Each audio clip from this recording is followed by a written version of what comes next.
جب میں نے ہوش سنبھالا تو والد کا دست شفقت میرے سر سے اٹھ چکا تھا اور وہ راہ اجل کے سفر پر روانہ ہو چکے تھے۔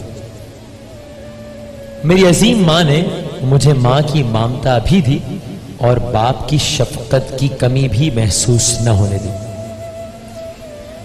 میری ماں نے لوگوں کے گھروں میں برتن دھوئے مگر میری بچکانہ خواہش کا خون نہ ہونے دیا۔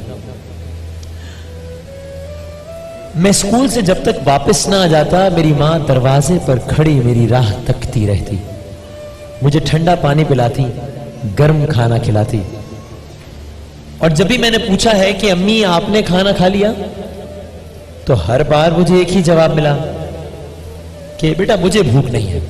عجیب۔ یوں مامتا نے ساری سختیاں اور تمام دکھ خود برداشت کیے لیکن مجھے غربت کا احساس نہیں ہونے دیا۔ دن گزرتے گئے، میں زندگی کا سفر طے کرتا گیا۔ جب میں بڑی کلاس پہنچا اور مجھے اسکول میں دیر ہو جاتی کبھی کبھی تو میری ماں مجھے اسکول میں کھانا پہنچانے آتی تھی۔ عجیب۔ لیکن مجھے امی کا اسکول آنا بالکل گوارا نہیں تھا کیونکہ میری ماں کی ایک آنکھ نہیں تھی جس کی وجہ سے ان کا چہرہ بدصورت لگتا تھا۔ کچھ دوست میرا مذاق اڑاتے تھے اور سچی بات ہے مجھے انتہائی شرمندگی ہوتی تھی۔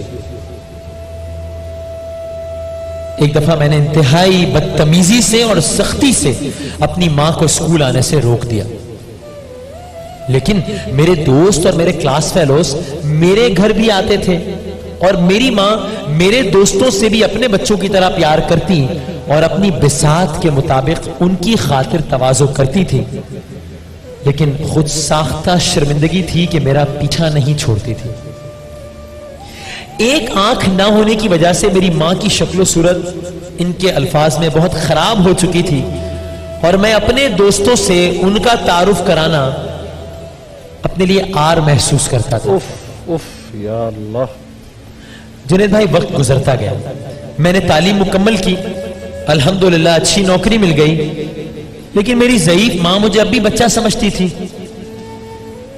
میری شادی ہو گئی اور میں اپنی بیوی کے ساتھ ملک سے باہر چلا گیا، ماں کو یہی چھوڑ گیا، لیکن میں نے ان کا خیال رکھا، انہیں اولڈ ہاؤس میں چھوڑ کر گیا اور اولڈ ہاؤس والوں نے جتنی بھی رقم کا تقاضا کیا میری ماں کا خیال رکھنے کے لیے اس سے کچھ زیادہ ہی دی۔ تقریباً 2 سال کے بعد اولڈ ہاؤس کی انتظامیہ نے مجھ سے رابطہ کیا اور مجھے بتایا کہ میری ماں بیمار ہے۔ میں نے کچھ مزید پیسے بھجوا دیے اور سنی انسنی کر دی، واپس آنے کی ضرورت محسوس نہیں کی۔ تقریباً 6 ماہ بعد میں واپس آیا اور اپنی والدہ سے ملنے کے لیے اولڈ ہاؤس گیا۔ اولڈ ہاؤس انتظامیہ نے مجھے بتایا کہ میری والدہ چند روز پہلے فوت ہو چکی ہیں اور اس نے آپ کے لیے یہ خط چھوڑا ہے۔ ماں نے بیٹے کے لیے خط چھوڑا۔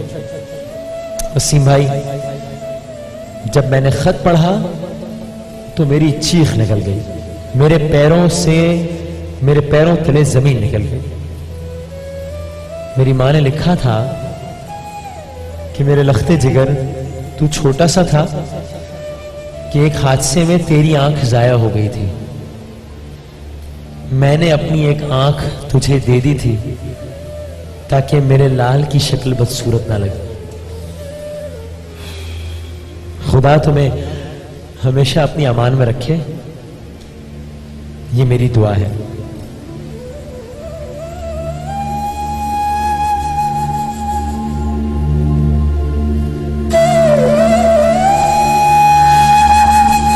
جنید بھائی، مجھ پر بے سکونی کی کیفیت طاری ہے، میری آنکھیں بند ہوتی ہیں تو مجھے میری ماں نظر آتی ہے، کیا اس کا کوئی مداوا ہے؟